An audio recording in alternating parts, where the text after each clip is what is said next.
देखिए, अब हम लोग आ जाते हैं नोमेनक्लेचर पे। नोमेनक्लेचर के मीनिंग ही होता है नामकरण, यानी किसी भी चीज़ का नामकरण करना। यानी हम कार्बन के कंपाउंड्स का अब नामकरण कैसे करेंगे? The names of the carbon compounds of the homologous series is based on the name of the carbon chain modified by the prefix phrases before the suffix. ये प्रीफिक्स क्या है, सफिक्स क्या है, उसको समझते हैं। ठीक है, देखिए, अगर आप वर्ड लेते हैं, ठीक है, तो वर्ड के लगभग 3 पार्ट होते हैं। कितने पार्ट होते हैं? अगर हम वर्ड की चर्चा करें, कोई भी वर्ड, तो कोई भी वर्ड का 3 पार्ट्स होता है। पहला पार्ट को हम लोग बोलते हैं प्रीफिक्स। क्या बोलते हैं? प्रीफिक्स। बीच वाले पार्ट को हम लोग बोलते हैं इनफिक्स। लास्ट वाले पार्ट को हम लोग बोलते हैं suffix. Suffix. Is that clear? ये क्या है? वर्ड है हमारा। कोई भी अगर आप इंग्लिश का अगर वर्ड लिखते हैं, ठीक है, तो वो इसी फॉर्मेशन में लिखा आता है। ठीक है, आगे वाले पार्ट को हम लोग प्रीफिक्स बोलते हैं, बीच वाले पार्ट को इनफिक्स बोलते हैं, और लास्ट वाले पार्ट को हम लोग सफिक्स बोलते हैं। तो यहाँ पे जो नोमेनक्लेचर हम लोग पढ़ेंगे, इनफिक्स पे तो ज़्यादा ध्यान नहीं रहेगा, ठीक है, लेकिन हम लोग इस पे ज़्यादा फोकस क्या है, हमारा ज़्यादा फोकस रहेगा प्रीफिक्स पे और सफिक्स पे। ठीक है, अगर आपने प्रीफिक्स और सफिक्स अच्छे से समझ लिया कार्बन का और कंपाउंड का, तो आप अच्छे से उसका नोमेनक्लेचर कर सकते हैं। कैसे, देख लेते हैं। यहीं पर भी यहाँ पे वही सब बातें लिखी हुई है, मेथेनॉल, इथेनॉल, प्रोपेनॉल और ब्यूटेनॉल। इससे पहले, इस चीज़ को समझाने से पहले आप तो इतना बात को समझिए, ये तो मैं पहले वैसे पिछले वीडियो में समझा चुका हूँ, लेकिन देख लेते हैं। देखिए, जब भी कार्बन का अगर बात करें, ठीक है, तो कार्बन का जो नेम होता है वो उसके नंबर के अकॉर्डिंग होता है। ठीक है, अगर कार्बन जो है, अगर मान लीजिए यहाँ पे मैं कार्बन का सिंबल लिख रहा हूँ, ठीक है, अगर कार्बन 1 है तो इसका नाम हम लोग मेथ बोलते हैं। क्या बोलते हैं? मेथ। अगर 2 है कार्बन की संख्या, ठीक है, तो हम इसको बोलते हैं एथ। क्या बोलते हैं? एथ। अगर कार्बन का नंबर अगर 3 है तो हम इसको बोलते हैं प्रोप। क्या बोलते हैं? प्रोप। ठीक है, अगर कार्बन की संख्या 4 है, अगर कार्बन की संख्या 4 है तो हम इसको क्या बोलेंगे? ब्यूट। क्या बोलेंगे? ब्यूट। अगर कार्बन की संख्या 5 है तो हम इसको क्या बोलेंगे? पेंटा। ठीक है, अगर कार्बन की संख्या 6 है तो हम इसको क्या बोलेंगे? हेक्सा। Is that clear? अब देखिए,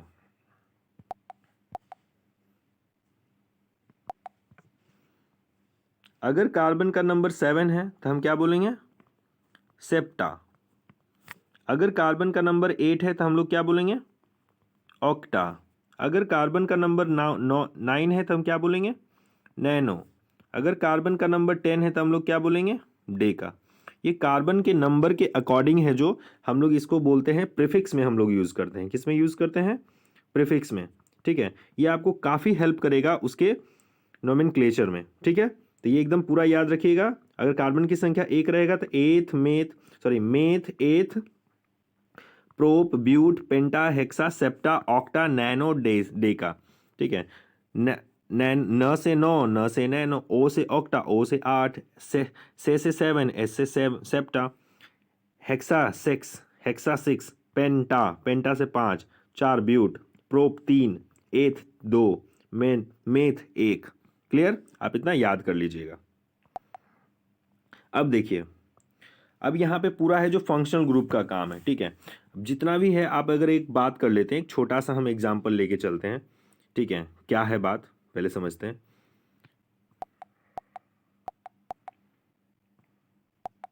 देखिए, अगर हम एक छोटा सा कंपाउंड लेते हैं जिसका नाम है,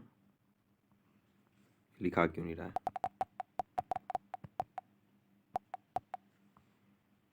यहाँ लिख के देखते हैं, प्रोपेनॉल। अब इस बात को समझिए, ये तो प्रोपेनॉल बोल दिया, आपको सवाल परीक्षा में डायरेक्ट बोल देगा कि प्रोपेनॉल का है जो है फॉर्मूला एंड उसका स्ट्रक्चर बनाएं। ठीक है, तो हम लोग कैसे बना सकते हैं, अभी हम लोगों ने पढ़ा। ठीक है, अब हम लोग इसको डिकोड करते हैं, एकदम इसको पोस्टमार्टम करते हैं। प्रोपेनॉल है क्या, कौन, कहाँ कहाँ क्या क्या बात है। प्रोप, देखिए ध्यान से, अगर आप प्रोप की चर्चा कर रहे हैं तो प्रोप यानी कि 3, कार्बन की संख्या कितनी होगी? 3, कार्बन का नंबरिंग कितना होगा? 3 होगा। ठीक है, क्योंकि प्रोप का मतलब 3। अब देखिए, अब आपने पढ़ा होगा, अब देखिए अगर सफिक्स की बात करें, ये तो प्रीफिक्स हो गया हमारा प्रोप। सफिक्स में देख रहे हैं तो ओल है, ओल। ओल यानी एल्कोहल, कौन सा ग्रुप आ रहा है यहाँ पे? एल्कोहल फंक्शनल ग्रुप जुट रहा है। कौन सा जुट रहा है? Alcohol functional group, alcohol functional group, जिसका क्या है फॉर्मेशन? OH जुड़ता है। क्या जुड़ता है? OH। इतना बात समझ में आ गया। अब यहाँ पे ध्यान देने योग्य यह बात है, ठीक है, कि प्रोपेनॉल में क्या है कि प्रोप तो हम लोग को सफिक्स मिल गया, सफिक्स मिल गया, प्रीफिक्स मिल गया। अब यहाँ पे एन वाला क्या फंडा है? एन, आपने पढ़ा होगा, ये हमारा एल्केन ग्रुप है। एल्केन, एल्केन ग्रुप में हमने आपको एक फॉर्मूला पढ़ाया था, ठीक है, आपको याद होगा तो अच्छी बात है, नहीं भी याद है तब भी अच्छी बात है, देख लेते हैं उसको, सीख लीजिए, नहीं याद है तब। देखिए, एल्केन का फॉर्मूला होता है CnH2n+2। केन कीन काइन करके पढ़ाए थे हमने, ठीक है। अब इसी फॉर्मेशन पर इसको जो बैठा दिया, इसका फॉर्मूला निकाल लीजिए। कैसे निकालेंगे भाई, देख लीजिए। अब देखिए, देखिएगा, अब हमारा यहाँ पे क्या है, कार्बन की संख्या कितना, n जो है कार्बन के नंबर को डिनोट कर रहा है, ठीक है, याद रखिएगा, ठीक है। तो हम इसको बोल सकते हैं C3H2 इंटू n की जगह कितना है 3+2, ठीक है। इतना बात क्लियर हो गया। अब हम इसको सॉल्व कर लेते हैं, ये तो मैथमेटिक्स हो गया। देखिए, अगर हम इसको सॉल्व करते हैं तो क्या क्या आ जाएगा,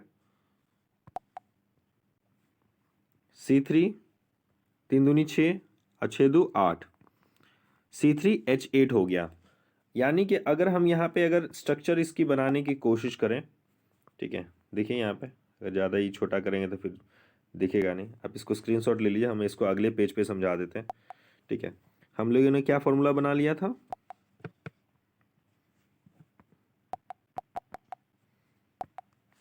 पता नहीं चलता क्यों नहीं पेन।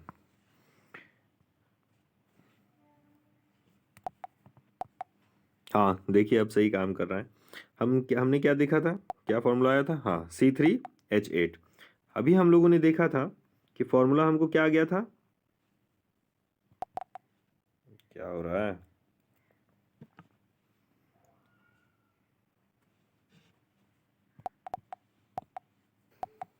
देखिए क्या था, C3H8, यही था ना। अब इसमें क्या है कि एक फंक्शनल ग्रुप भी आगे जुट रहा था। क्या, कौन सा फंक्शनल ग्रुप जुट रहा था? OH जुट रहा था। तो अगर हम इसका स्ट्रक्चर देखें, स्ट्रक्चर देखने की कोशिश करें, ठीक है, तो कार्बन कितने हैं, 3 कार्बन्स हैं, तो 3 कार्बन्स डाल दीजिए, 1 कार्बन, 2 कार्बन, 3 कार्बन, सबको जोड़ दिया, ठीक है। अब ये तो अपना 4 को बनाएगा, ठीक है। तो यहाँ पे हाइड्रोजन ले लिया, यहाँ पे हाइड्रोजन ले लिया, यहाँ पे हाइड्रोजन ले लिया, ये तो अपना काम कर लिया, पहला वाला काम तमाम हो गया। फिर सेकेंड में यहाँ पे एक ले लिया, एक यहाँ पे ले लिया, ठीक है। फिर सेकेंड में, फिर यहाँ पे तो एक जुटा हुआ है, यहाँ पे एक जुटा हुआ है, तो इसने अपना भी पूरा बैलेंस पूरा कर लिया।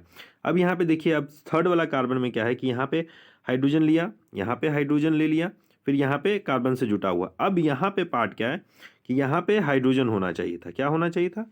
हाइड्रोजन। अगर आप गिनती करें, तो अगर आप गिनती करके देखें तो आपको पता चलेगा कि हाइड्रोजन की संख्या कितनी है, 1 2 3 4 5 6 7 8। लेकिन अब इसमें OH ग्रुप को भी तो जुटना है। किसको जुटना है?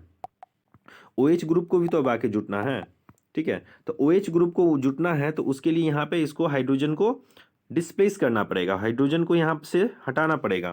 तो हाइड्रोजन को चलिए यहाँ से हटा देते हैं।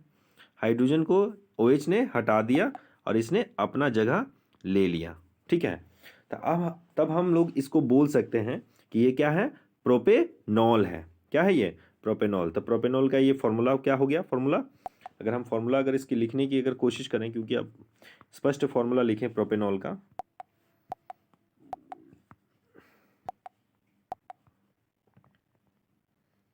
प्रोपेनॉल, प्रोपेनॉल का क्या हो जाएगा फॉर्मूला, कार्बन की संख्या 3 C3, हाइड्रोजन की संख्या 7, CH7OH। तो ये हो गया प्रोपेनॉल का फॉर्मूला। Is that clear? ठीक है, हम एक छोटा सा वीडियो बना देंगे पूरा एकदम फॉर्मूला कैसे निकालना है सारे का। ठीक है, जितने भी यहाँ पे फंक्शनल ग्रुप में दिखाया जा रहा है, ठीक है, सबको हम आपको बता देंगे। क्लोरोप्रोपेन भी वैसे ही बनाए। देखिए यहाँ पे क्लोरीन है जो प्रोपेनॉल के प्रोप यानी कि 3 को कार्बन के साथ है, जो देखिए यहाँ पे 3 को कार्बन के साथ क्लोरीन जुट गया है। ब्रोमोप्रोपेन में भी वही है, ब्रोमीन जो है क्या बोलता है 3 को कार्बन के साथ जुट गया, प्रोप माने 3। प्रोपेनॉल है, ये तो अभी बता ही दिए हमने। ठीक है, प्रोपेनल में भी वही है। इसमें क्या है ना कि एल्डिहाइड ग्रुप आके जुट जाता है। क्या जुटता है? Aldehyde group. ये सब है जो हम आपको एक नेक्स्ट वीडियो में बना के दे देंगे, नहीं तो ये काफ़ी लंबा वीडियो बन जाएगा अगर मैं इसको समझाऊँ तो। इसमें भी देखिए, इसमें भी वही है, कीटोन ग्रुप आके जुट जाता है। कीटोन देखिए यहाँ पे सी कार्बन जो है डबल बॉन्ड के साथ आके जुट जा रहा है, कार्बन की संख्या 3 है तो प्रोपेनॉन। ठीक है, कार्बोक्सिलिक एसिड में भी क्या है, और ओइक एसिड में देखिए ये वाला आके जुट जा रहा है, C double bond O-OH, propanoic acid. Alkenes में वैसे ही होता है, एल्केन्स में सीधा सीधी आके जो 2 कार्बन के साथ है जो जुट जाता है। एल्काइन में भी वही होता है। ठीक है, यहाँ पे कार्बन है जो 3 को बॉन्ड बनाता है। ठीक है, ये मैं आपको एक नेक्स्ट वीडियो में बना के समझा दूंगा। ठीक है, आगे बढ़ते हैं। हेलो एल्केन्स वही है, एल्कोहल ग्रुप में OH रहता है। एल्डिहाइड में क्या रहता है? CH double bond O। एटकीटोन में C double bond O। Carboxylic acid में C double bond O OH। आप इसको याद रख लीजिए, 2-3 बार प्रैक्टिस।